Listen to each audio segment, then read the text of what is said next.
I see we have more and more coming on, but we'll go ahead and get started at 6 o'clock. And welcome to the OVOGA holiday party. In these times, I hope everybody is a little holiday cheer. But good for you. Yep, I'll join you.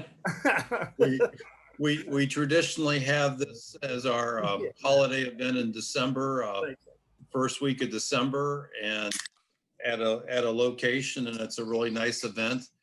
This year we decided to hold it in an outside venue so we could do a little more social distancing, and that really didn't pan out. So now we are in a virtual holiday party. So thanks for those that have been able to join us. I'm Ed Maurer. I'm the president of the OVOGA, and Lisa Kindler is on. She is the person that does all the work. So wave, Lisa. And why don't we go ahead and just jump into our program. I see more people are coming on, but we have a real nice lineup tonight to talk about economic development in the tri-state area and a little bit about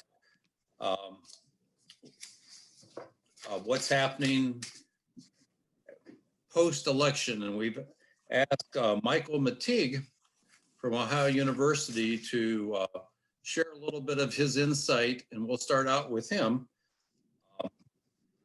about the election and how it's gonna affect our area. So Mike has a Bachelor's of Arts from University of Dayton, a master's from Ohio University, is a Fulbright scholar, and taught in Hong Kong and attended Sophia University in Tokyo. He's been teaching at Ohio University for 55 years and has been a political commentator at Channel 9 for over 35 years, and has certainly been active in the local area, hosting many events that the chamber puts on for candidate nights and the like. So Mr. Mcteague, we would like to hear your insight and your thoughts, and you're on mute. So if you want to unmute yourself, the floor is yours.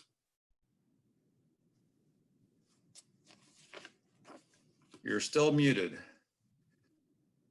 Bottom left-hand corner of your screen.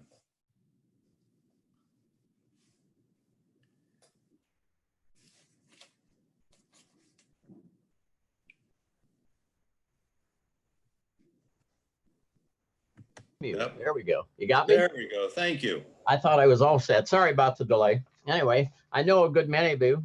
Good evening.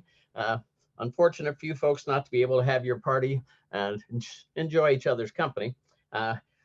For my part, I'm not a pollster, and I'm not an analyst that sits in the back room and does these things. I'm an academic, and I gather information and utilize it at a later time in coursework. But when I was asked to give some comments, I always like to do a little bit of briefing, and I'll probably start collecting a lot of the data. But let me start in just a couple of simple things. Number one, all elections are state driven. They are not federal. And I know a lot of people think that we ought to have this massive change about how the elections are being run, but every state has its prerogative about how they would like to operate their elections. It's a guarantee. It's one of the state's rights. And when things start to change and we have problems or issues arise, everybody wants to come up with a solution, but the solutions are still going to be located with the states.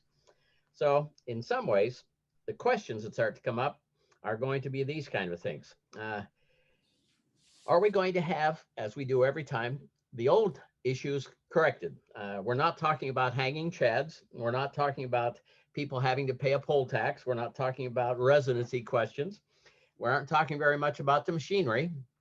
Those have been talked about in the 21st century on some of the elections, but we'll have new ones, and some of the new ones are likely to be, is there outside hacking? Russia, China, that hasn't come up as much in the post-election days. It'll probably come up here shortly. We're more interested now in things like should there be a move to codify all elections so they all have the same thing? If you're in Oregon, you can only do it by mail-in. Are you allowed to have different timelines about when votes will be counted? The day they were received, the day after the election? Should there be some kind of a process put in play? Probably. The question about backups on the kind of digital age we're now living in. First, we were worried about the new machine, so we wanted a paper trail. Now we'd like to have the questions brought up for consideration immediately. One of my concerns as an academic is that we have fallen prey to this idea that when the polls close, we want to know who won. Instantaneous. We do all these things faster and faster, and it forced a lot of commentary by the news media, especially on the television side, even with all the pundits. They want to try and tell you as soon as possible, based on statistical calculations, who won or who is likely to win, call the election, and perhaps we ought to take a step back. We're being forced to anyway. We're still watching what's going on in Georgia. We're still finally just recently learning about Alaska. We'll be worried about Nevada. It probably puts into focus we ought to take a little more time to let the election process go forward with the proper counting process. We are not as worried about all the registration that occurred this time because we're in a pandemic and we were a lot more, shall we say, open to who people came in person to vote. Excuse me, in previous elections, we wanted you to have a driver's license that was validated, maybe even bring a passport, show an address with a bill. Maybe, as some have inquired, could we get the idea of having everybody put a digital fingerprint together so we'd know exactly who you are, because we're concerned about fraud. We are still concerned about uncounted ballots, and is it improperly filled out ballots, and where should we go with all of these kinds of questions into the legal mess? We're going to have to resolve some of it because the elections are becoming more close. When they were more spread out and the count was sufficient, we could probably dismiss issues of fraud or perhaps ballot stuffings, all the things that were part of the days of yore, going back in the modern era, post-World War II, more people voting in Cook County, Chicago than residents. But we go through all these things every election cycle and we move into new items. The question, however, are perhaps for us, some practical ones. Staffing at polling places. How many polling places should we have? Well, the trend on elections were to decline. Less than half of the population that was registered to vote was voting in most presidential elections. This time, the reverse occurred. Tremendous number of people voted. We'll get the proper tally here shortly. And the staffing for polling places had been reduced. We shrunk the number of places you could go, consolidated them. Maybe we'll have to open up again where they can go. Are we going to allow things like drive-up voting to go to a properly secured drop box? The big questions about the efficacy of the U.S. Postal Service to deliver information in terms of timeliness to get things stamped, and are they valid? So we're going to have a lot of questions that'll spend perhaps an election commission review to take a look at, but even the polling precincts themselves are an older population, and they are, in a sense, slowly disappearing. There aren't as many young people who want to work in those kind of capacities, even on a short-term basis. So staffing issues become a question. When we get into it, we're still faced with the problems of cost. If we actually spent something like $8.3 billion on TV for this concern, have we start to maximize the dollar amounts? We had, in a sense, a question in the previous elections about how much could you spend, and political PACs weren't really brought up very much in this election, but cost certainly was overrun. If you could have an election in the Carolinas to have both candidates spend over $1 million each on an election, we're probably disallowing the general citizen, just an average guy, a gal, to run for office without phenomenal economic backing to make it work and go forward. An unfortunate circumstance. When we talk about voting process, early voting is a great phenomenon. Looks like it's here to stay. And when they did a polling, Associated Press said 1 out of every 4 new voters or infrequent voters came from, guess what states? Florida, North Carolina, Texas, Georgia, Pennsylvania, Wisconsin, Ohio, Arizona, and Michigan.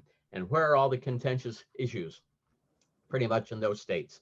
And from that point of view, it probably tells us that we now have some new concerns about whether or not we have a pretty good handle on the mood and the temperament of the general society. I'm not getting into all the attitudes about exit polls and all the rest, but from a general point of view, these are the kind of concerns. I'll start getting information. There'll be all kinds of political journals. They'll send me data. I'll spend the next 2 or 3 years probably culling over some of this, and I can make a presentation to a class. But in general, all politics are local. We want to know who's on the school board. We want to know who's the county commissioner. We want to know if our levy passed. And in the presidential years, it brings up other kinds of concerns. Let's say, A, I've got all kinds of questions. And did we resolve some of them? And if we have, what were they? And hopefully we can get on and beyond. And my last comment is that one of the issues lost in this particular vote count is the census. We were all hot and bothered about census taking because with it, it gives you gerrymandering in a sense of where the lines are going to be drawn for the political districts, what kind of electoral votes are going to be in the states themselves, population shift and move from place to place. And it has brought forward a tremendous amount of interest on the migration of patterns from the industrial Midwest going to the Southwest and to other territories. So those are some of my points that I would say, if I were you, those would be things I'd be looking for. And I'll take any questions that anybody'd like to throw at me. Okay, does anybody have a quick question for Mike? Jim, you're on mute. Hold down your space bar. There you go. So first of all, thank you, Dr. Mcteague. On the census part of it, it kind of looks like Ohio is going to lose potentially a congressional seat. And we have been losing for the last several years. We have. Do you see that happening in West Virginia also, or in Pennsylvania picking up maybe a couple? Or? It would appear that as time goes on, the Midwest is either going to have to reinvent itself somewhat to get a population base that stays. And in states like where we are, Eastern Panhandle, West Virginia, and parts of the western part of Pennsylvania and the eastern tier of Ohio, we look different. We are shrinking, and school districts are shrinking in population, causes new kinds of activities. But the Columbus, Cleveland, Cincinnati, they're growing. So it's rural versus urban. Not only do we worry about maybe the electoral numbers we'd have in our states, but we want to have some better activities that come out of things like grants and transfer of funds that come to different areas, make sure the rural populations get covered. The movement in the Southwest and the Floridas, places like that, they are having to contend with new kinds of issues, too much people or too many places, and they have to try and figure out regulations. I don't see anything saying that we're going to stop migration, but we're probably going to have something that keeps Ohio attractive to the larger, younger population. West Virginia as well.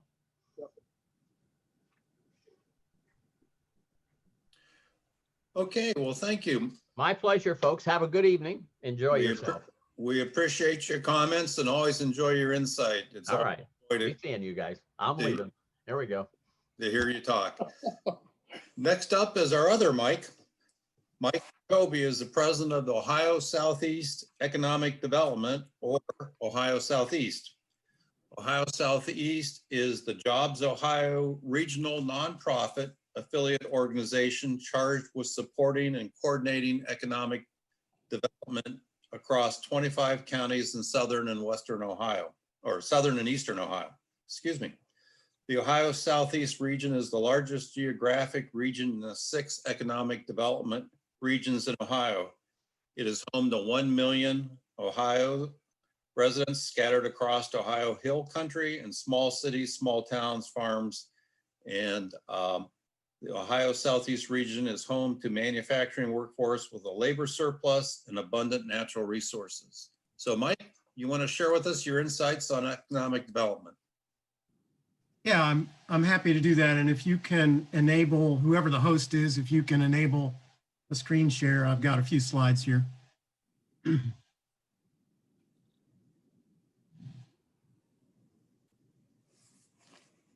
Josh, can you do that?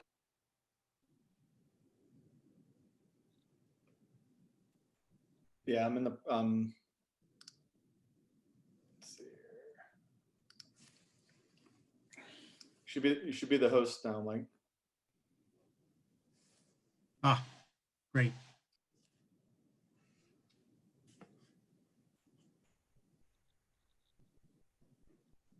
Okay, so can people see my screen? Yep. Okay, good. All right, so again, just as Ed said, we're a regional nonprofit economic development organization covering 25 counties in eastern and southern Ohio. That includes obviously the Ohio side of the Mid-Ohio Valley. And we're the Jobs Ohio field team essentially. So if there's a company in one of the eligible sectors looking at expansion, we would work to assist them with tax incentives, financing. And we're getting more and more into site prep as well. So I just wanted to hit a few high points on the regional economy. Believe it or not, there's good news, which I think we're all a little bit relieved about. I just picked off a few things here. So the Wall Street Journal reported last week that natural gas prices had risen to the highest level in 2 years. The chart there on the right, I pulled off the Ohio Oil and Gas Association website, and you can see, although it has dipped, a little bit, this is looking much better than it was looking when I spoke to this group, I think back in early March. And of the shale gas and oil companies, actually the gas companies in the Appalachian Basin are the 6 largest ones have seen the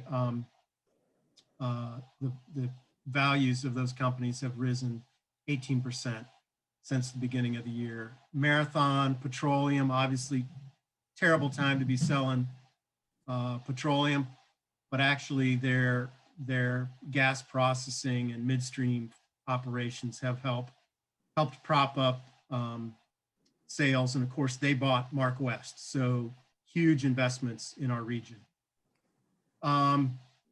And over the summer, we set a record for natural gas sales to power plants. So these are good things. Speaking of power plants, so if you can see my cursor here, there's a $500 million gas-fired power plant under construction now down in Monroe County, Long Ridge Energy. I think that's 485 megawatts. There's a $1.6 billion gas-fired power plant under construction in Guernsey County. You could see it off of I-77, just a massive project. Can't remember the megawatts. It's well over 1,000, I'm pretty sure. One in Harrison County has not made a final investment decision yet, but we expect that it will. They've come a long way. Carroll Energy's already operating. I'm not sure of the status of this one in Columbiana County, but I believe it is progressive.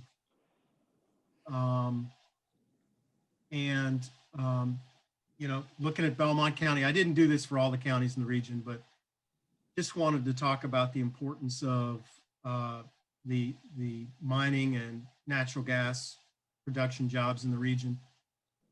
This chart basically shows these little gray lines are where the national averages are. And so basically this is showing the biggest source of jobs in Belmont County are government jobs. I would think school systems probably are included in those numbers. It's above the national average. Also retail, above the national average. I'm guessing having them all near St. Clairsville is part of that. Healthcare jobs, a little bit above the national average. Food service and accommodations, a little bit above the national average. But look at this right here. This is mining, quarrying, oil and gas extraction jobs. This would be where the national average is, and Belmont County is here. So this is a huge source of the dollars being generated in your economy. And while I think we could, you know, manufacturing, this would be the national average. This is where it is in Belmont County right now. The importance of this industry, because government's not creating wealth, right? Retail's not creating wealth. It's trading dollars that are already in your economy. For the most part, same with healthcare. Accommodations, if people are coming from outside your region to stay in your region, they're bringing new dollars. But I'm not an economist, but I think this is really important because oil and gas and coal, you're taking a product worth this, getting it out of the ground, getting it to market, and you're creating wealth. These are really important jobs in your region. So also just want to talk about changes in the power market. Obviously, I don't need to tell anybody in Belmont County what's going on with coal, but it's good that Murray Energy has been reorganized. ACNR is the fourth largest private, or the fourth largest producer of coal in the country, but the biggest private company. Related to coal, it just was reported last week that AEP had an annual, I think they were presenting at a conference, and they talked about their coal consumption. In 2005, 70% of their electricity was coming from coal. Today it's 45%. In the future, it's expected to be 28%. And they said that they expect 40% of their electricity will be from renewable sources by 2030.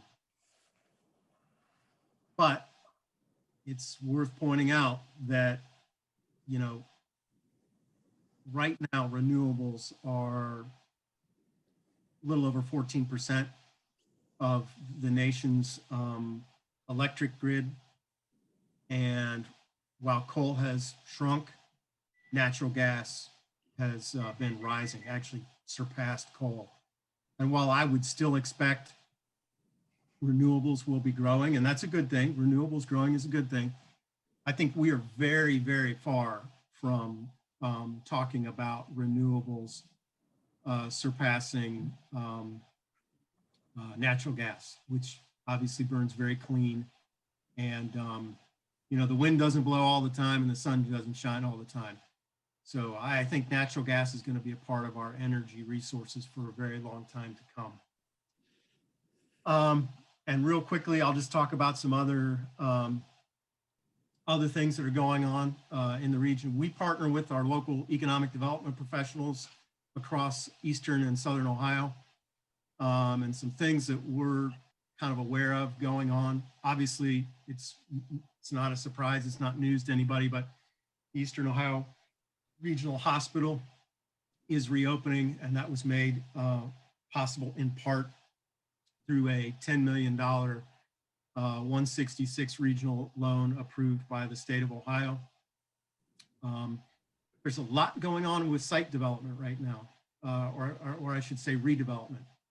Our organization and Jobs Ohio provided not that long ago $5 million in grant funding for the East Ohio Regional Industrial Park for site preparation, multiple pads there in that park.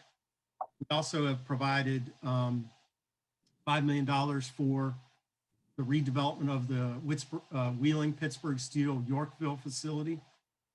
The Betters Enterprises recently acquired that, and they're doing environmental remediation and they're doing demolition, and they're going to be redeveloping that that piece of property as well. Obviously, Jobs Ohio has put nearly $70 million into the PTT site, which we hope will still make a final investment decision at some point.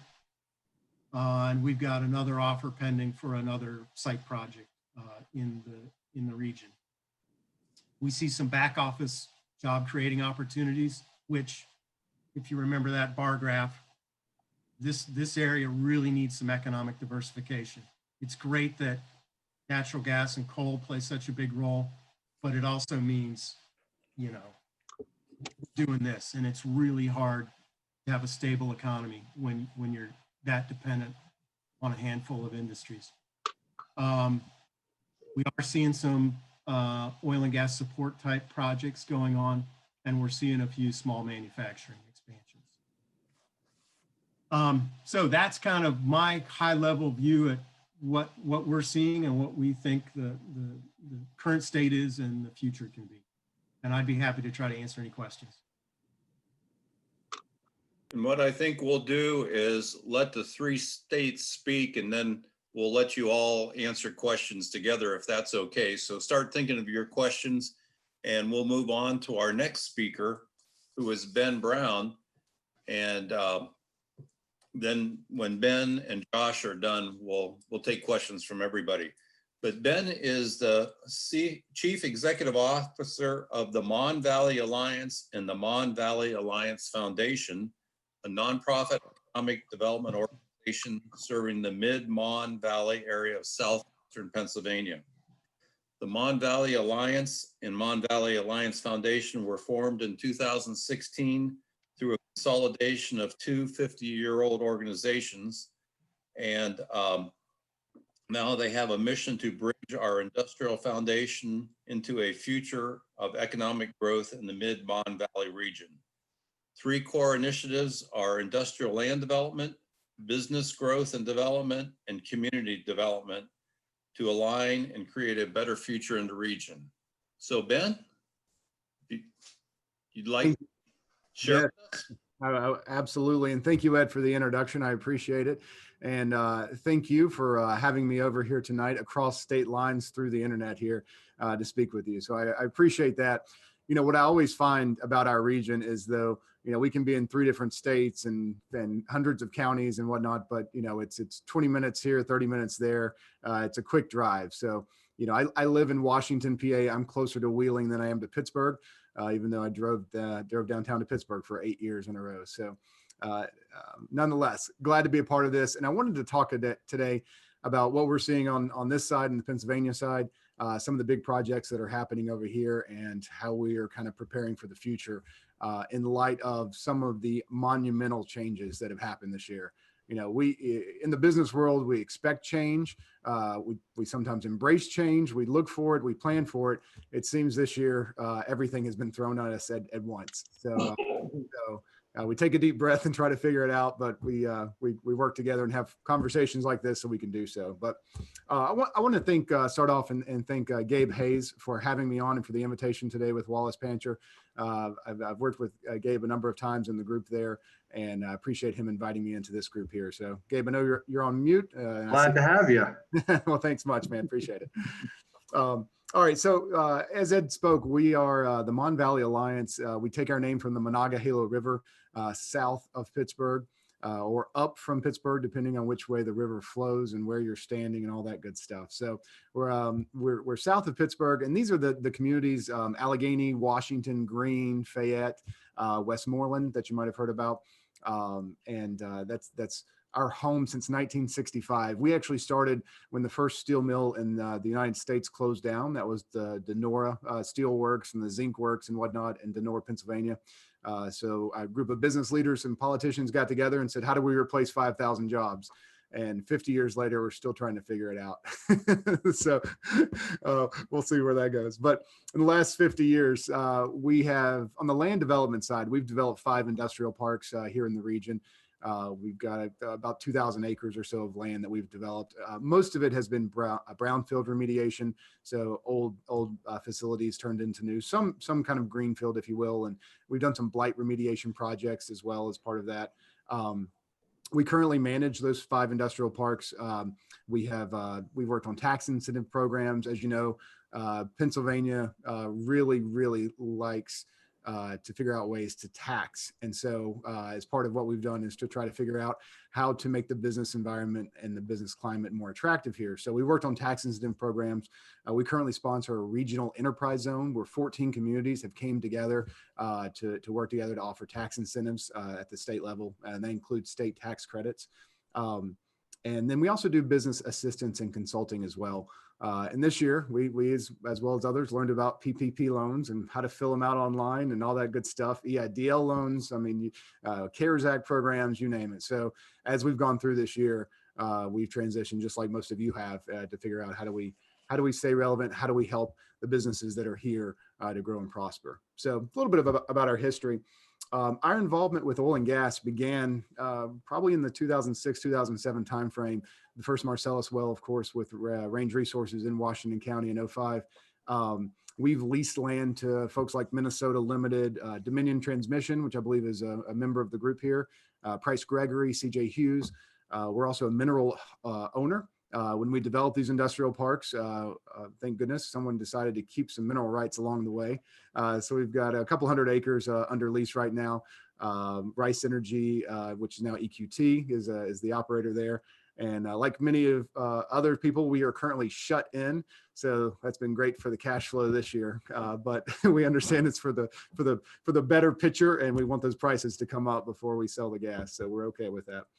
A couple other names might be familiar with you. In our Alta Vista Industrial Park in Bentleyville, we host the regional headquarters for Gardner Denver Nash, which recently became part of Ingersoll Rand. Nine Energy opened a new facility there last year. Scientific Drilling has their regional headquarters in the park. In Denora, we work with Shell Tank Solutions and Cactus Wellhead at our Denora facility. And over in Spears, which is right off of 70, Technip FMC just invested a little over $10 to $12 million in a new facility there. So we've got long ties to the industry as far as you can in this area, and work with it on many different facets. So kind of the current state of the market from what we're seeing on a larger and kind of a more national scale. Of course, we still have COVID that we're dealing with, or the political response to COVID, depending on how you view it. But either way, we've had a significant decrease in economic activity, a lot of new debt, and just general business changes. The latest numbers here from September in Pennsylvania are that we have regained 54% of the jobs that we lost due to the first round of shutdown. So we're nowhere near where we were, and who knows if we get back there anytime soon, or do we already change those jobs? Do we need all those types of jobs? As businesses change, they adapt. They figure out how to do things differently. In the oil and gas world, of course, we're seeing the merger and acquisition activity, just like you guys are. The bigs are getting bigger in these tough times. It takes big, huge capital stacks to weather these things and to be able to raise the cash needed. We're also seeing efficiencies come into play across the board. Shut-ins, like I just mentioned. Some limits on the new production, but in the midstream world, we see that still keeping pace. Midstream is still laying the pipelines, which of course are the route to get this gas to the market to be able to monetize it much better. So a couple of things we're keeping our eye on for the future here in the political world. So again, this is November 12th. When I originally signed up for this, I figured we would have an election and everything's settled and I could talk about what we were going to be doing going forward. But my best guess going forward is that we might have a new deal of some color. Who knows? Some increased focus on climate and renewable. Of course, we see that as a long-term trend, no matter who's in there. And I think short and medium term, this could be positive for gas prices, especially if there's limits on fracking or on, new development or things of that nature. As an economy, we use natural gas primarily for heating and for power generation. We're not shutting down the demand for either one of those things. So if we're limiting the supply because we're limiting new production, then of course the price would tend to rise, all other things being unequal. But longer term, what do we see?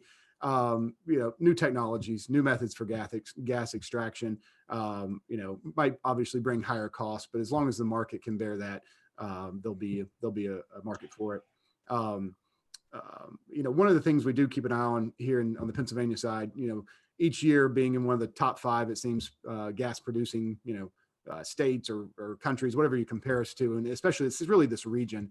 We look at California to see what's coming down the pike in the future, and you've got cities now in California that are banning the installation of new gas lines in residential facilities and houses and things like that. So you're starting to see some of that in the California which might work its way across the rest of the U.S., but that's a long-term play. We don't see any major changes here. My mother-in-law still fills up her oil furnace every 2 years. That's probably leaking and down below her farmhouse for the last 50, 60 years. And so I think we're fine for the long term for our gas and getting it to be able to use it. One of the interesting things in the economic development world is there's a lot of talk this year on about onshoring, about supply chains, about logistics, of course. All of that came to light during the global issues this year. And what I remind when I'm sitting down with businesses in our area and we're talking about how to respond to what's happened this year, how to prepare for the future, I'm amazed at how globally connected our local businesses are. So this is not just we don't buy from next door and sell it to the next county over. We buy across the world, and then we value add across the world, and then pieces come in and we sell across the world. So even if in America here in the U.S., if we're saying no more lockdowns, we're going to continue to do business, just figure out how to operate with this. You look at Europe, you look at the shutdowns, you look, in Asia Pacific at the shutdowns and the lock-ins and things of that nature. That does have an effect on us. So we need to figure out how it affects us. A lot of that's through the supply chain and network as well, raw materials, things of that nature. So we're just encouraging everyone, look deep into your supply chain. Where do you get your products? Who are your suppliers? How does it all flow, and how can you look at it? One other interesting thing is this is on the Department of Defense world, again, with the kind of the dependency that we have on China and other foreign countries for a lot of the materials that go into our Department of Defense products, if you will. There's been increased focus on made in America, especially when it comes to national defense. So in one of our industrial parks, Alta Vista is a company that produces computer controls for torpedoes. Okay, this happens in Bentleyville, Pennsylvania. Well, if the chip component for that computer control is coming from somewhere outside of the border, that's a Department of Defense issue now going forward. So so we are looking at, in the medium term horizon, more investments back into the U.S., that onshoring trend, if you will. Maybe not 100% capacity of the chips for those torpedoes now are made in America. Maybe 10% are, or 20% are, or something of that nature. But any kind of small amount still is going to be large for our region and for our area. So jumping straight into Pennsylvania and some of the projects we're looking at here and seeing here. Of course, we've got the cracker plant that is the ongoing construction and discussion topic for the last 10 years. Generally, we estimate we're probably about 2 years away from those plastic pellets, those beautiful plastic pellets rolling out of that facility. So right before COVID hit in the spring of this year, a lot of real estate agents in the area were reporting increased activity, more inquiries, people looking for sites, kind of talking the downstream, which is what we all have hoped would happen for a long time here with 1, 2, 3 cracker facilities in our region. Do we get the plastics manufacturers here? Do we get the value add type of manufacturers? So they were reporting that interest was here. And of course it waned over the spring, summer. But here lately, especially in Beaver County, we've got reports there from their CD that it's picking back up again, and the inquiries are back in play. So we feel good about that. We don't know what it's going to look like at the end of the day, but again, it comes down to financial sense. If we're making the pellets here and we can produce the final product here, and transportation and logistics and all that, again, as we talked about, comes into play. And then we're within a day's half drive of most of the U.S. population, aside from California, which is really a separate country, then maybe it makes sense to make some plastics here in our region. So that's what we're seeing with the cracker. Consol Energy, this is interesting. Just last week, U.S. Department of Energy announced an $80 million grant. There's four projects that got it. Consol was one of them. This is to build an advanced coal-fired power generation plant with carbon capture technology. So this is clean coal, but then it goes on to state it's going to be fueled by coal, natural gas, biomass, and waste plastics. So I wanted to mention this because we talk about solar, wind, renewables as part of our energy sources, but we're also investing in natural gas. Can we make it cleaner? Can we capture the carbon? How can we sequester it and sell it, do whatever we need to do with it? So we believe the gas that's in the ground has got a long-term economic viability for our region here. And then something interesting when you're talking coal and you're talking about every graph you see that shows the use of coal going down, down, down, down, down.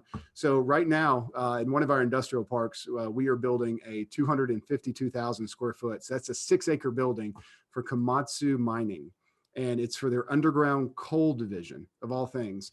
So people ask me all the time when we actually made this announcement. Well, they got stopped because of COVID. We finally were able to do the deal about May.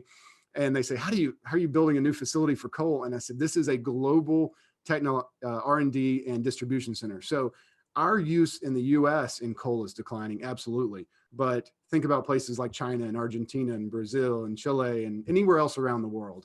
So we have the technology here to create the machines that are needed to go and process the coal in those other places. So coal is alive and well. We've got about 270 jobs that are coming in from that facility, and that should open up around second quarter of next year is what we're expecting. So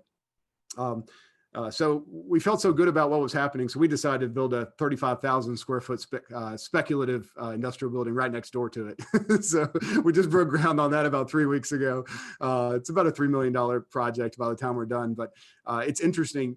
Actually, I just started the marketing on that about a week ago, and I've already gotten 3 inquiries from oil and gas users out of the Texas area.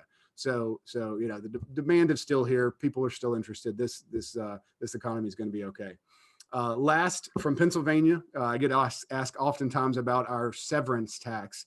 What is it? Is it happening? What does it mean? So the quick rundown: in Pennsylvania, we have an impact fee. So anytime a new well is drilled, I think it's $40,000 or $60,000 the first year, depending on the price of gas, and varies, and it goes from there. So to that impact fee, 50%, roughly 50% of that impact fee goes directly to the county or the municipality where the well is drilled, and it paves the roads, and it fixes the streams, and it fixes the bridges and things of that nature.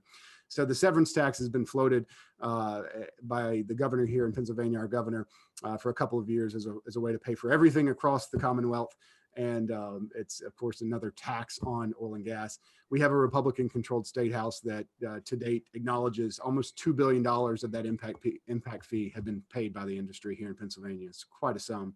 And we like the local control of it. Severance tax, of course, goes up to the state level and then filters back down from there. So that's a little bit about our history in the Mon Valley, the region, what's going on here, what we see as the future, and also some of the major projects in our area as well. So again, thank you for having me, and look forward to some question and answer after Josh here. Thank you. Okay, sorry for the phone ringing there. I thought I had it muted, but I hit the wrong button. So our next speaker is Josh Jefferson. He's the CEO of RED, which stands for Regional Economic Development Partnership in Wheeling. And Josh, you may share a little bit about that partnership with us. It's been around many years. I was involved with it when I worked in Wheeling. So Josh, the floor is yours. Well, thanks, Ed. Everybody can hear me okay, I assume? Hope so. Okay, great. Well, thanks, Ed. I appreciate the opportunity, and Lisa for extending the invitation. And Gabe, you must have been on a recruiting spree, because I got the same recruit that Mike did, apparently. So, but I really appreciate the opportunity. I know you guys have been around for a while and have done a great job at representing a lot of companies, both directly affiliated with the industry, the oil and gas industry, as well as indirectly. So you've had a great presence here. I know you hold a lot of great events that are both educational. So appreciate the opportunity, and share the stage with Mike, who I've worked with a number of times. And Ben, I don't think we've got a chance to meet, but our organization sound a lot very similar, man. So that's great. It sounds like you got a lot of things going on there. So I appreciate the chance to kind of be here with everybody. And I guess first thing I'd say is, one, we've got great neighbors, right? So Ohio, Pennsylvania are great neighbors, man. It's great to work with them. They're great partners. We are regional. It's in our name. Our region is 3 counties. So we're Ohio County, which is Wheeling, like Ed said, Marshall County, which is just south of here, and Wetzel County, which is essentially the panhandle, the bottom base level of the panhandle. But we are bordered by Ohio and we in Pennsylvania. And we we enjoy when they succeed. I hope they enjoy when we succeed. So we like to work together. I'll give you a little bit of thought to do a couple things. One, I talk a little bit about the organization, and talk a little bit about our activity and kind of our history with the gas industry, and then talk a little bit about the future, maybe include a little bit of the political landscape that just happened. Pretty significant. So first thing I should recognize, we're a private nonprofit. And like Ed said, we've been around for a long time. We can trace our roots back to the 20s, been professionally staffed since the 60s, but we've only had 3 executive directors. So we've got a lot of seniority in our organization, and I'm actually the incoming CEO, not the, Don Rigby's our executive director. He's retiring at the end of the year, but he's been here 20 years and grown the organization by leaps and bounds. And he's been an absolute, incredible success for us and has helped us. And I'd be remiss if I didn't say we have a great board of directors, of which one of them is on this call. Jessica Ryan is a board member of RED.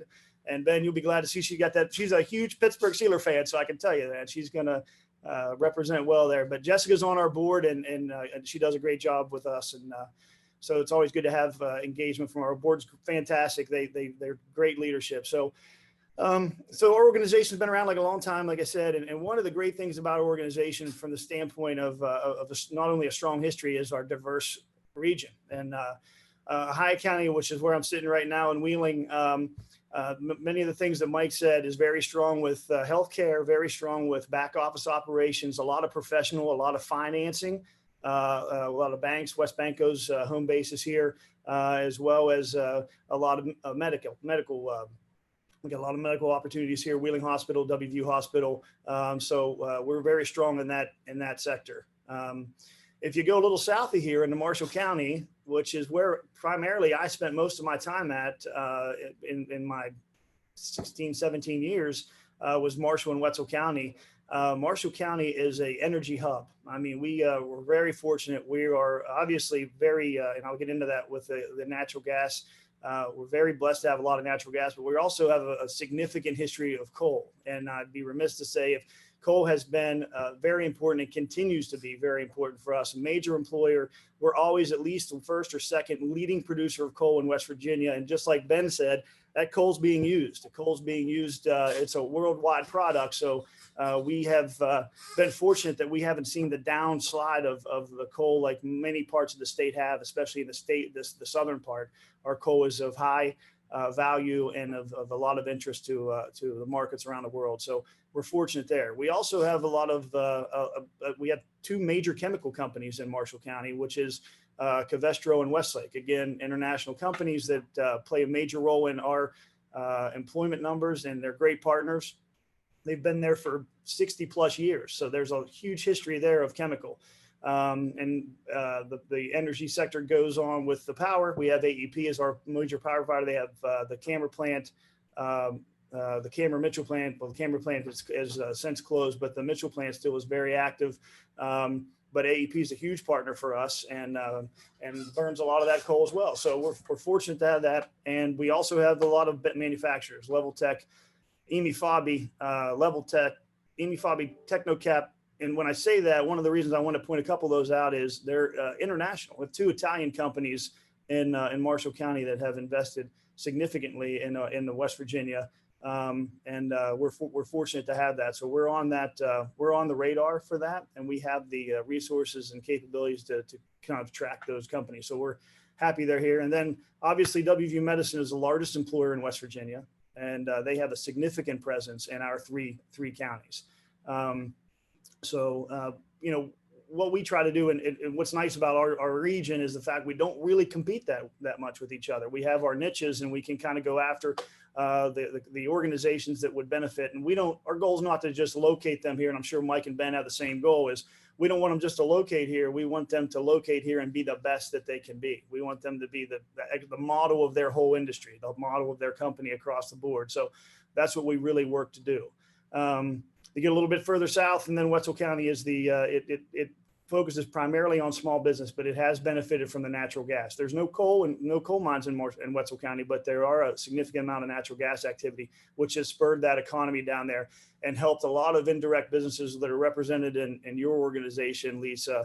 I can rattle off companies like Littman Excavating that have grown substantially because the restaurants, all those indirect businesses in New Martinsville, while it doesn't have a significant industrial base, when the gas industry came there, those small businesses flourished. And it was really something to see them hiring people, expanding operations, expanding services. It was a really good thing to see. So it's not, and I know we talk about it a lot, it's not just the direct impact, but it's the indirect. It's just as important. So the other good thing about the Wetzel County market is the fact that they're challenged with communication, as most rural areas are. I'm sure in Ohio and Pennsylvania have the same challenges, but they were just the recipient, and we played a little part in that. Actually, we've got a tremendous staff here. I should have said that before, but we're not a big staff. There's only 6 of us right now. We've been larger than that, but as of right now, we have 6 of us. But the executive team here has more than 50 years of commitment to the organization. So we have people that have been here a long time. And we've got a young lady, Valerie Pico, who was really instrumental in trying to get that done with the Reconnect program, which is a USDA program that helped expand the broadband there. And we were one of the first recipients of that in the state of West Virginia, which we're very proud of. And that's going to help out a lot of Wetzel County citizens, a lot of schools, a lot of businesses. So that's a little bit of our region, just from a background standpoint of where we're at. But we're a very strong organization. We're private nonprofit. We own and operate, kind of like what Ben said. We have a little over 1 million square feet of property, a little over 150 acres of acreage, and about 1 million square feet of buildings that we manage. So we are essentially a landlord for many companies, many organizations up and down the Panhandle. The majority of our assets lie in High County. We do have a couple industrial parks in Marshall County and a 55,000 square foot building in Moundsville, which is in Marshall County. And the real only asset right now we're going to have in Wetzel County is going to be, believe it or not, the Reconnect, the broadband. So that's going to be it. We vary our investments. Let's just say that. So we're pretty good at that. One of I guess what I'd like to talk about from the gas standpoint is how fortunate we've been. And, when this all started out, I remember it was probably 2012 when we really started to see a pickup. Might have been even earlier than that. We started to see a real pickup in a lot of activity in the courthouses. And we were kind of like, what is there? A lot of people in and out doing research on deeds, doing research on property ownership, mineral ownership. And it was really kind of new to us. We didn't really understand exactly what was happening, but Dawn, our executive director, had the foresight to say, let's go do some conferences and learn about it. So as we started to educate ourselves, the industry started to grow. And I remember the upstream side of that. So the drillers themselves used to come in. They varied from all kinds of different sizes, really small mom and pop shops to some mid-level people. And as that's kind of progressed, like Mike said, it's really centered down that we have currently in West Virginia 16 horizontal drillers. And that still seems like a high number, but as of right now, there's probably 5 major ones. There's Antero, EQT, Southwestern Energy, HG Energy, Tug Hill, all are major presences in our area. Antero is a little bit further south. They're the largest presence in West Virginia from a horizontal aspect, but EQT is definitely in our area. Southwestern Energy is a great partner. So we started to see a lot of that happening, and then some consolidation. Chevron, the consolidation of the drilling. But where Marshall County has really benefited and our region has benefited is the midstream. And the midstream has been an absolute eye opener for us because my first engagement with the midstream was Cayman Energy. When they came in and this is a little bit of a funny story, but they came in and said, we've got a place in Cameron. We need to run a pipeline to the river. Now, if anybody's familiar with the Cameron area, it's very rural, very rural. But they needed to run a pipeline to the river. And their timing was, we need it done tomorrow. And they moved very quickly to get that done. They acquired the property along the Ohio River, about 149 acres, that was owned at one time by Olin Chemical. They invested in the Fort Beeler facility, and then they opened up the Oak Grove facility. So all in all, just Cayman, when Cayman ended up making those moves, Williams came in and acquired Cayman Energy. And all in all, probably Williams has over $5 billion just invested in Marshall County. So the significant investment of that organization really laid the groundwork for us to say, this is going to be a game changer. We understood what they were doing and timing was of the essence. So we worked and we lined ourselves up with a lot of organizations that worked alongside those companies to kind of assist them. And as that was happening, we had other midstream companies that came into the market. Dominion Blue Racer came into the market, also opened up a facility in Marshall County. MPLX, which was at one time Marathon, we opened up a facility in Majorsville, also in Marshall County. They also opened up their facility in Mobley, which is in Wetzel County. So you started to see the midstream invest, literally these 4 or 5 companies invest upwards of $3, $4, $5 billion each in one small county in the Panhandle of West Virginia.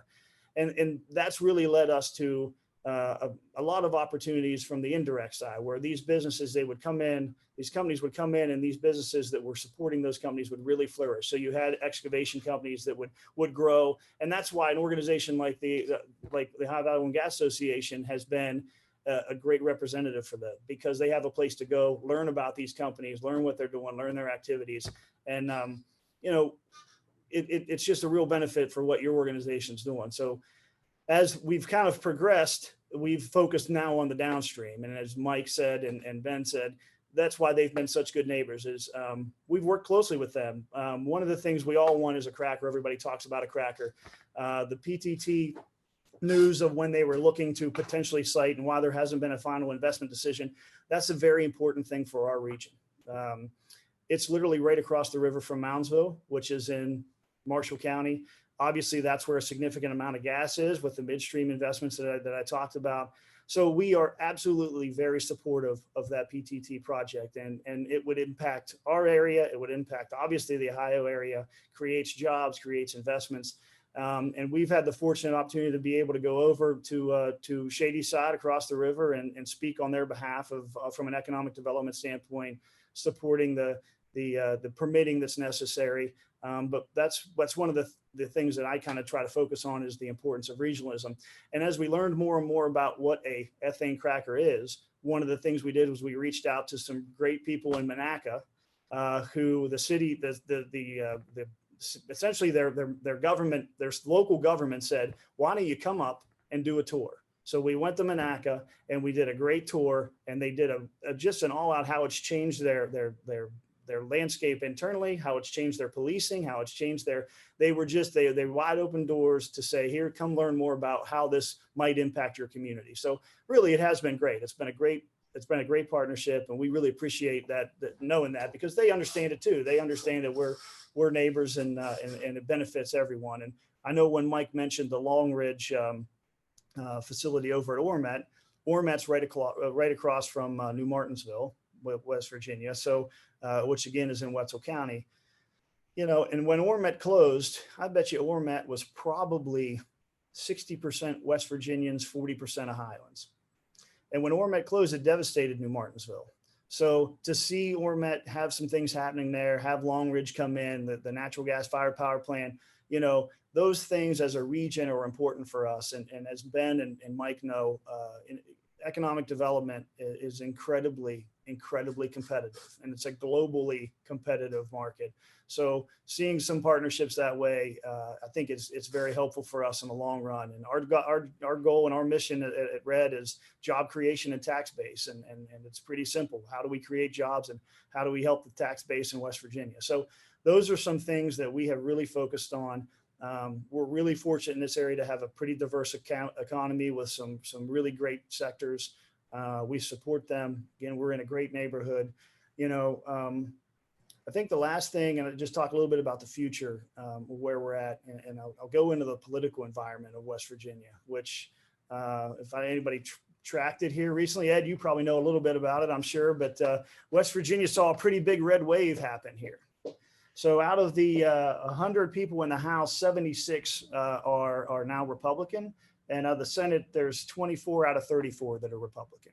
So we have a pretty significant Republican push in the House. And I think from an industry standpoint, that would be potentially pretty beneficial. We've got some really great professional organizations that represent the gas industry. The West Virginia Oil and Gas Association and the Independent Oil and Gas Association of West Virginia are positioning themselves. I'll just say this: they're positioning themselves to really go out and support some of the things that would help grow the industry. And I think that's a good thing across the board. And one thing that I always speak to when I do have discussions with the industry, I always say, and I think our initial speaker said it best, is all politics are local. So one of the things that you need to do as an industry, I don't know who all's on the call and who's all invested with the company, is make sure that you work closely with your local county governments, your local city governments, your assessors. We're fortunate to have three county commissions that are great partners: Ohio, Marshall, and Wetzel County. That's where our office is when we go to Marshall. That's where our office is when we go to Wetzel County. And it's amazing the things that they see and hear, and keeping them engaged and communicating with them is an absolute benefit to the industry. So I think at the end of the day, you're going to see some real, I don't want to say seismic changes, but you're going to see some real benefit that are going to be supportive for industry growth. It'll be interesting to see what happens this year. But we're definitely positioned to be supportive of the gas industry going forward.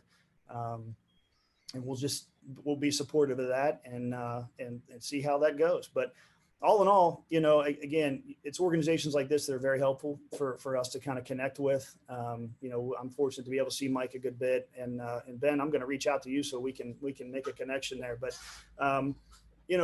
organizations like this, Lisa and Ed, are great. We've got, like this, the Shale Crescent organization that does a great job out of Marietta. I know Mike's familiar with that. There's a lot of organizations out there doing a lot of great things. I think what our goal is to make sure we can kind of keep an eye on everyone and help out where we can. There's just a lot of good things going on. So with that being said, I think that's about it. I always appreciate Jessica being on the call. It's good to have a board member being on the call. That's always helpful. So appreciate the time and take any questions. Okay, we're going to have Jess on in just a few minutes after questions, and we'll open it up to questions to all three. And I'll start out, and I have a question for all three of you. I just need your opinion. And while we've all been suffering through COVID, one very positive thing that's happened in our family is we are first-time grandparents. So we have a great, all right. Congratulations. That's great. Born during COVID. And my question is going to be on career guidance for this grandchild. I would never try to influence him into a career, but I thought I would show some of the books that I've been picking up for him. The 100 mathematical words, my first 100 science words. Wow. My first 100 engineering words, structural engineering for toddlers. Wow. And of course, one that Jessica recommended to me is for fart. So not that I would influence any young boy into a career, but my question to the three of you is, looking out 2 decades or 20 years, what do you see the hot job in this area so my grandson can have a good career and lifelong employment like we all wish for everybody? So why don't we start out? Go ahead. We'll go backwards. We'll go with Joss and Benjamin and then Mike. So what's the hot career 20 years from now? 20 years from now. Boy, that's a great question. So I would say, if you were going to ask me right now, people are always going to need, in my mind, and I'm just going to talk about immediate right now. All right, Ed, I think immediate right now, I'm going to say everybody always could use a specific skill set, whatever that is. It might be it might be computers, it might be computer science, it might be plumbing, it could be fixing, but a specific skill set I think is always beneficial and can drive demand for whatever that occupation might be. We're seeing it now, obviously, on the vocational side, when you see a lot of people coming in and saying, I need welders, I need this, I need that. I mean, that is something that we've worked closely with our local community colleges on, because we saw a lot of, as most of us did, a lot of people that were coming in from out of state that were doing jobs that needed to be done that couldn't be done by that weren't qualified to do those jobs. So we stepped up in West Virginia. Northern Community College stepped up. Belmont Tech stepped up. There was a few colleges that stepped up to say, let's help try to educate them. But, you know, in 20 years, I got to be honest, I think I would take a hard look at technology, because technology is going to be where it's at. No matter what you say or do, it doesn't matter. Even if you look at plants 20 years from today back in history, those jobs that were done that usually had 2,000, 3,000 people, or a department that had 15 to 20 to 30 people, are run by 1 or 2 people right now, and that's it. And if you walk through any midstream, I'll go, but and then I'll let everybody else answer. But I'll tell you, one of the openers for me was when we went through we took a tour of the Mobley facility, the MPLX facility. We went into this control room. There were 3 guys sitting there. That was it, watching computers, and that was it. That's my answer. Technology. Ben, same question. Thank you, Ed. I'd say probably farming and making sticks, because I think 20 years from now, if we hit that 3rd World War, I think we're fighting with stones.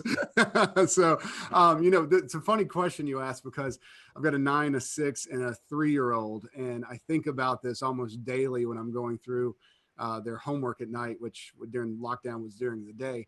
And, you know, it's hard, because I don't think the answer is a skill set, or the answer is a specific type of career. I think the answer is teach them to think for themselves, teach them to interact with others, to show empathy, to be able to have, you know, human interaction, and to be able to walk into a room and talk to people and introduce themselves. Because, you know, the more that we, just like this, the more we are engaging in technology, there's drawbacks to that. There's great positives, right, and great benefits, but there's drawbacks. And, you know, the best job 20 years from now might be a psychiatrist, because everybody's going to want to go in and talk to somebody about how bad they feel about themselves. So, you know, might get $1,000 an hour, who knows? But I think the key is really, yeah, it's teaching them to think for themselves, to be inquisitive about the world and why things work. And, you know, when I was in my first job out of college was with the Federal Reserve Bank, and it was down in Atlanta. I was a bank examiner. So if you've ever watched the movie It's a Wonderful Life, you know, the great Christmas movie, and the bad guy that comes in to put away, you know, Mr. Bailey or whatever and put him in jail is the bank examiner. And that's how I explained to my mom what I did, you know, because she didn't understand what a bank examiner was. So I'm the bad guy. But what I loved about that job was every bank I would go in and examine, you look at the loans, and each loan tells a story of a business. And it's the story of how someone has figured out how to make money, support themselves, support their families, and provide jobs. So that inquisitive nature of learning all that. So if you can instill that in your grandson, granddaughter, I think that's the best thing you can do. Mike? Yeah, I guess I would say engineering or computer science. And I'll just say the best part about my job is I get to meet fascinating people, and I get to meet company presidents, plant managers, CEOs, company founders. I come across a lot of engineers. I also come across guys who were bricklayers or just laborers who basically just had the gumption to start their own companies. And now they've built very large companies, very successful companies without a lot of formal education, but they've had specific training, and they've got the entrepreneurship desire to build these companies. And I should say, they're not all men. I've met women doing the same thing, not as bricklayers per se, but you know, just a philosophical comment. It's important, I think, now more than ever, that our young people are developing marketable skills. And you could get marketable skills from a 4-year college, a 2-year college, a vocational school, an apprenticeship, or the military. There's a lot of ways you could go, but you can't just leave high school thinking you're going to find a job that's going to support a family. You've got to get these marketable skills, and there's not going to be any company coming in from outside the region to save us. That's my opinion. We're going to have to grow most of these companies. Fortunately, we've got a track record of doing that, but we need to send the message to our young people. you can go away for a while, you know, but we want you to come back. Develop some skills, develop some networking, develop some little bit of wealth so you can come back and start your business here. We need to give them a reason to come back. So I could go on and on, but I'll stop there. Well, thank you. That was kind of a loaded question and Dan to it. So open it up. Does anybody else have any questions for our three panelists? Just jump in there. Anybody on the phone? Actually, I've got one for Mike, if I can. Hey, Mike, what is Chuck Fetters? What are they doing with the facility up there? Is there a plan? Well, their plan has morphed a little bit. It would not be appropriate for me to reveal their plan. But they just say they have been very successful with what they've done in Aliquippa. No, absolutely. Okay, no, I didn't know if it was public, and I just didn't know. No, and in fact, we've been trying to have an event and, you know, an announcement, and, you know, we've been waiting for the company to tell us when they want to do that. And so, you know, we made this grant well over a year ago, and we're still just kind of waiting until they're ready. But I think they've got big ideas for that. Other questions? Question. And it's for any of the three of you who choose to jump in there, or all three. In this time of political and COVID economic distress, what are you all doing, or what can we do to put out a positive image of what's happening, get people thinking more positively about our potential, not just our distress? I'll jump on. You know, it's interesting. The biggest deal that our company has done in probably 4 or 5 years was that Komatsu deal, that 6-acre building I was just telling you about, and the 270 jobs. That was a pretty large one for us. We didn't have a groundbreaking. We didn't have a public ceremony. We didn't get to do anything. And we actually chose to do that because I think it's hard right now to say, look at how great we're doing, or look at how good things are in this sector or with this industry or whatnot, because there is so much, you know, pain and heartbreak and death and things like that going on. So we've chosen to be a little bit more muted with the good news right now.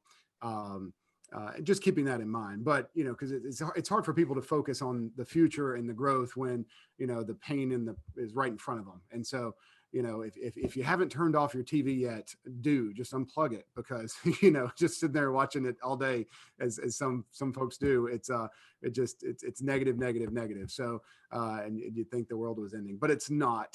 And that's the good news. So I think what we do, when we meet with businesses, or when we do press releases, or we're getting media out, we are sharing good news and positive news, but in smaller ways and in more muted ways, I guess, and just being, I guess, respectful in some ways. But you know, at some point, it looks like we've hit a turning point with at least the COVID type of situation, or at least the markets think we do. So maybe we're closer to being out of that than in it. Who knows? But we're going to figure out how to do it, and then we'll be on to the next crisis. So, but yeah, just share love with each other, give everybody some hugs when no one's looking, and we'll be all right.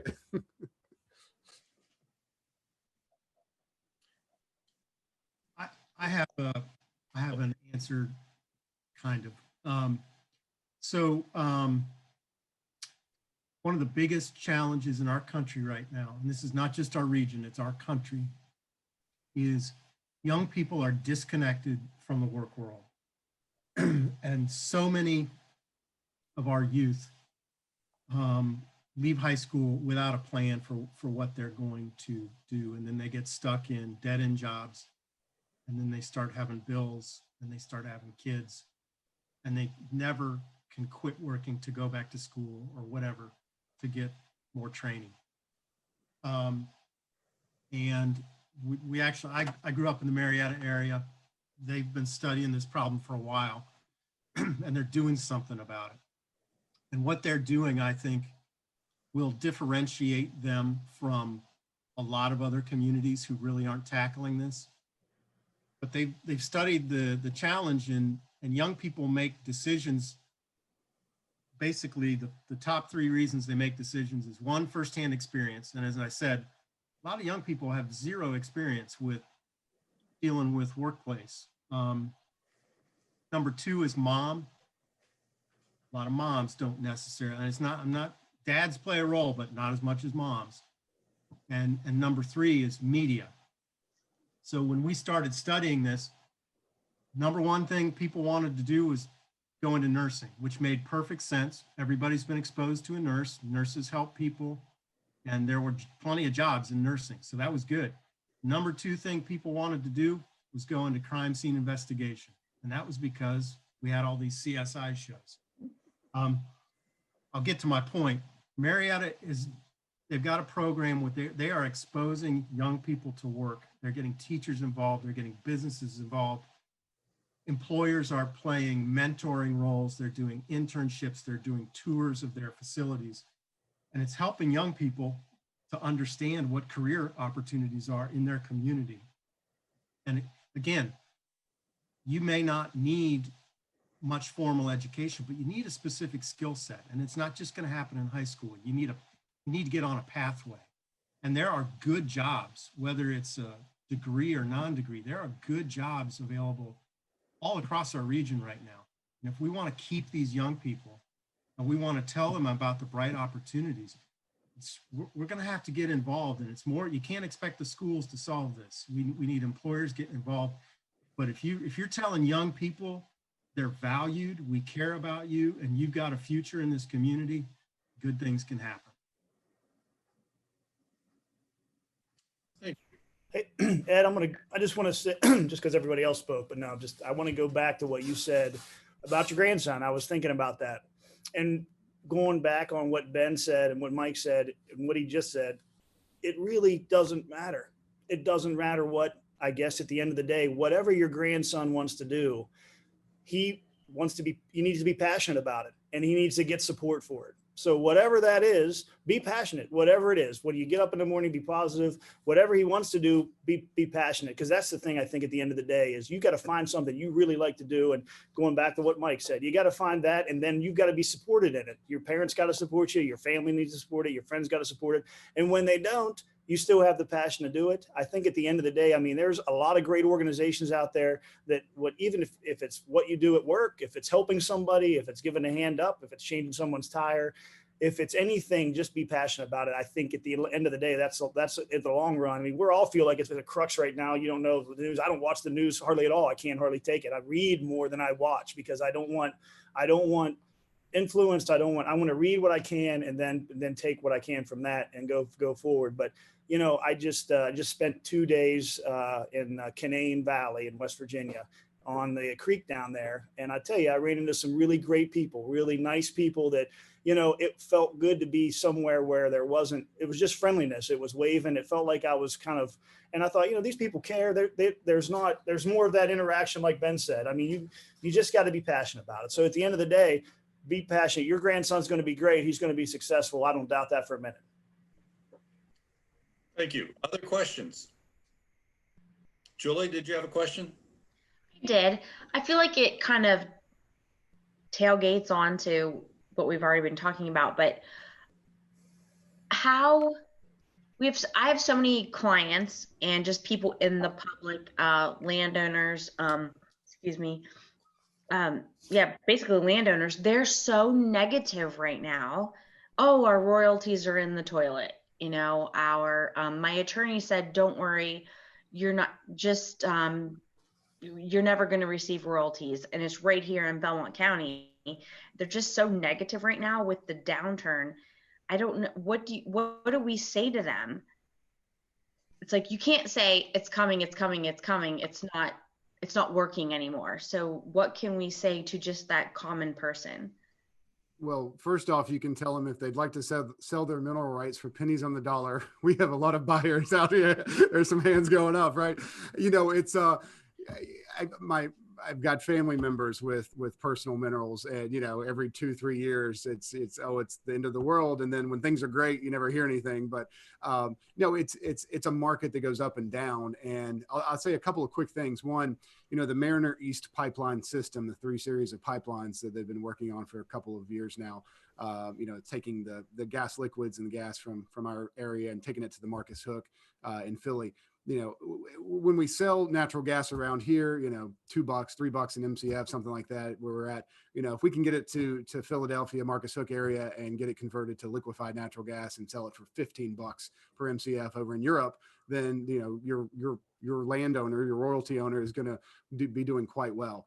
A lot of that is the midstream that we didn't have in this area. We didn't have the capabilities. You know, we weren't a net gas exporter like this before. So yes, it's taking time, but I mean, you know, a lot of those projects now are to where, you know, there's a timeline to say these will be completed relatively soon and turned on. And, you know, again, the more pain we feel now with shutting in wells and things of that nature, the better it will be when it does reopen, if that makes any sense. But you know, and I go back to telling folks, you know, you survived before gas money. You know, how did you make it then? And so let's remember those days. This, you know, this isn't part of your normal monthly budget. Don't put $10,000 in your normal monthly budget now because you got so many acres leased. You know, this is bonus money. Put it aside, invest it, be smart about it, things of that nature. So, but yeah, tell them just to hold tight, because if anything, with the amount of wealth we've just, or the amount of debt we've just issued at the federal level, we've got some inflation coming sometime soon. So they're going to want their money in natural gas in the ground as opposed to dollars in their bank account right now. But even with the change in regimes, Oh, I think it's even better as a mineral holder. I mean, if say there was a ban on fracking and we could not produce all in all lands, public and private, we couldn't produce anymore. The price of gas skyrockets. So we still have the same amount of demand. We're still heating our homes with it and powering our buses around here and things of that nature and making electricity with it. So at least in the short and in the immediate term or middle term, no, they would make a lot more, I think, than they would now. That'd be my thought. Again, there's buyers. only if I get a cut. That's of course. Right. Any other questions? Anybody on the phone that I can't see? This is Tim Flanagan with Canal Scales. Go ahead, Tim. Mike Jacoby, I just wanted to say I agree with everything that you said earlier. That was well put. As a scale company, we have customers across many industries, and businesses are looking for a pipeline of qualified young people, and it's just not there. And something needs to be done along, I would say, what I think Mike said, what Marietta is doing. It's just bad out there as far as recruiting young people to get into industry. But my question is, I guess, to the Belmont officials, Belmont County officials.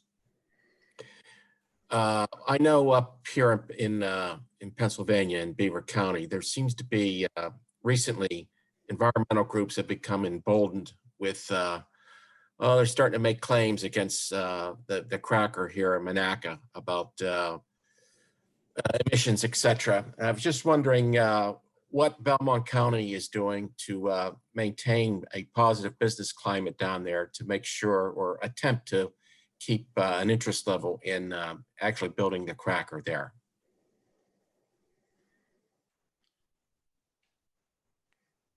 If there's somebody in a better position than me to answer that, please step up. Otherwise, I'll try to address it. It's you, Mike. And then we'll let Josh chime in. Well, you know, so far, I think there has been some opposition. I'm not going to say a lot of opposition, but I think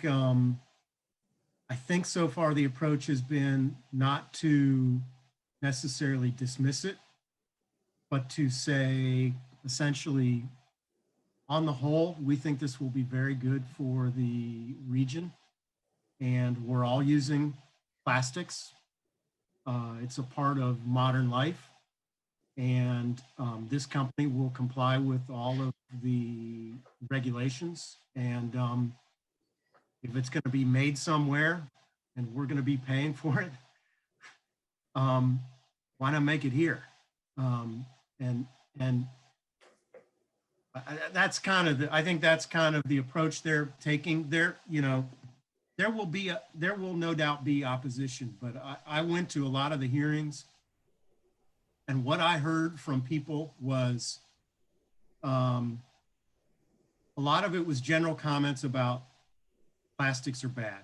Okay, well, as long as we're using plastics, and we've got the feedstock and we're doing it safely within the laws,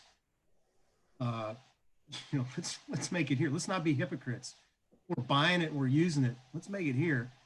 But the what I heard people say was not that we're necessarily against it, but just make sure they were telling the EPA, make sure they follow the law. And actually, we had the former director of the Ohio EPA go to Thailand to see one of their ethane crackers. And he said their regulations there are very similar to the US, and that there would be no problem with this company complying with the law. So I don't think my opinion is, I don't think the arguments against it are really all that rational, all that sound. So there will be some opposition, but I think a lot of it's kind of the emotional knee-jerk reaction, and I don't know how to counteract that. Across the river, I'll just tell you, and Mike knows this too, but what we've done, you're right, Tim. I mean, you're not going to win everybody over. They're going to come in with their preconceived. You're not going to, they're just going to be against it. It doesn't matter. You can say we're going to follow every rule. We're going to, but they've reached out to us, and what we do is we meet with them. I think that creates some, I won't say it breaks down a barrier, but essentially sometimes they're surprised when they make a request and say, we want to come meet with you. We'll sit down and we'll listen to anybody. We'll talk to them. We may not agree on what they're saying, but we'll talk to them. And like Mike said, when we went over to Shady Side on behalf of the project and gave a sworn statement to supporting their efforts. I mean, one of the things I noticed were a lot of the people that were against it were holding signs up that were anti-cracker that were made out of plastic.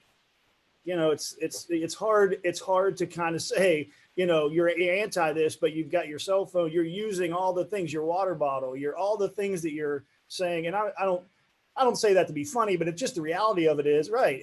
The reality of it is, like Mike said, you're using things that you're going to be against. And at the end of the day, I think we would rather have it here than somewhere else. So, but again, going into it, knowing one, you're not going to win everybody over. They're just going to be against you. But two, we have an open dialogue. I mean, we'll listen, we'll listen. We may not agree, but we'll listen. Okay. Anybody else have a question? Every year, our organization supports Operation Toy Lift, and we are very privileged to have Jessica Ryan on today that's going to share a little bit about that program.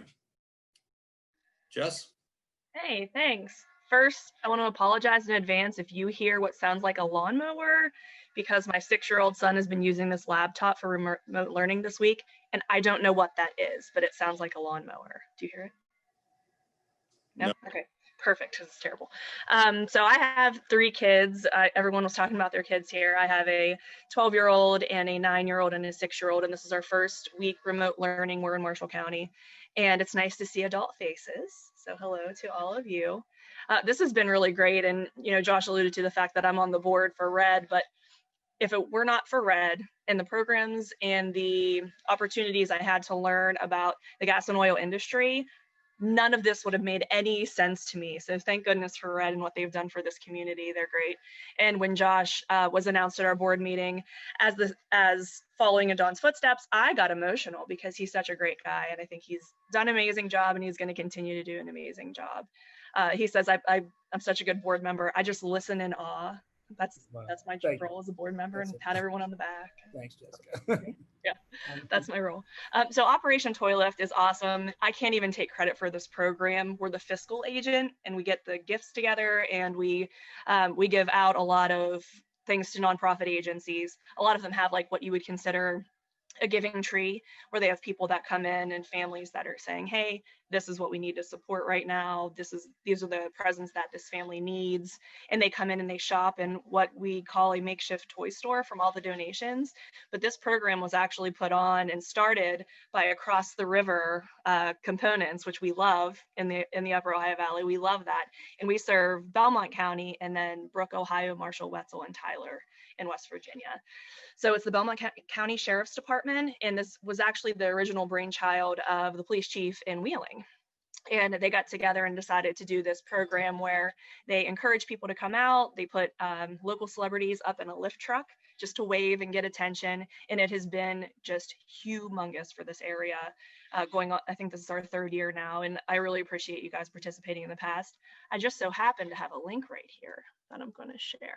Just happen to have that. If you want to donate to that event, we don't have, we don't take any admin out of this at all as the United Way. Every dollar that comes in goes right back out to families over Christmas.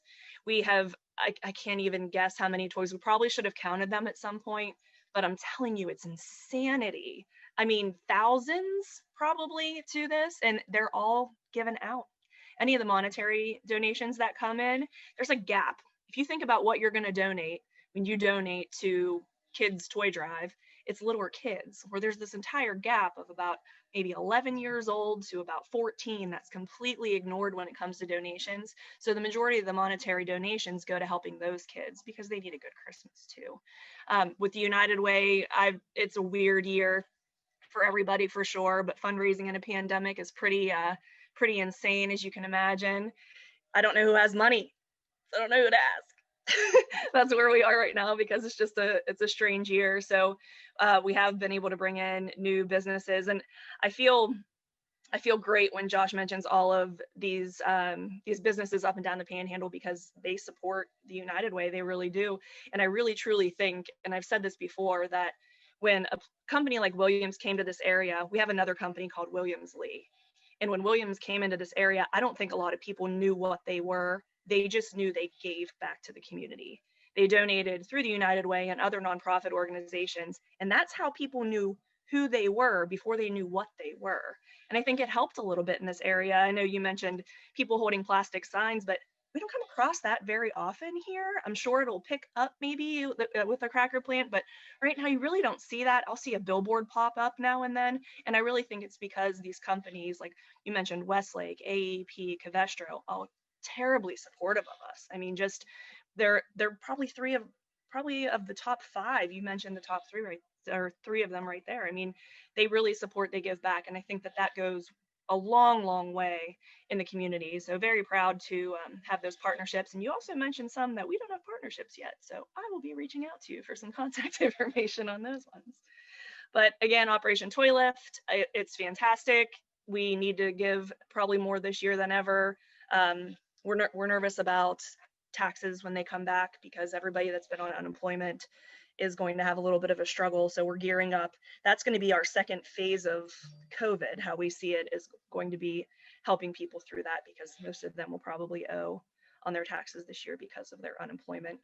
We just had a meeting with an accountant through our United Way giving plan. So we're looking at that and hopefully we can help families out at Christmas. And I really appreciate everything that the Ohio Valley Oil and Gas Association does to help us raise awareness for this and also the donation. So the link is there. Every penny will be spent on kids this Christmas. Thanks for the opportunity to talk and all of the good feedback you guys gave. Thanks, Jess. Gabe, did you have something? I do have a question. Maybe it's more for Lisa, but the link that you have, Jessica, if you could grab that and just sort of shoot it back out to us via email, that would be helpful. That's the first time it went away. That's the first time Lisa's seen that link. It just got put together this time. Normally we haven't done online donations for this. We've had checks and then people give the day of. By the way, if you're in the area, it's December 5th. That's the day of the toy lift. If you say it too fast, sounds like toilet, by the way. Had made some calls, said, hey, can you donate to Operation Toy Lift? And they're like, what? So Toy Lift. So it's Yeah, the link is not, it's not Lisa's fault. That's the first time she saw it. So there's the link. That goes directly to the donation page. We have a landing page too. I can't grab that link unless I go in through the website. So, Thank you. sure. Well, Jess, we can share it with the whole OVOGA community tomorrow for sure. Yeah, we'll be sending out an email on that tomorrow. So thanks, Jess. I do want to say thank you to everybody. Appreciate everybody getting on today. I think this was one of our best meetings that we've had. So much information and so nice to have all 3 states here at one time talking about what's going on. I think that's really special. So I really appreciate everybody for joining in. Thank you.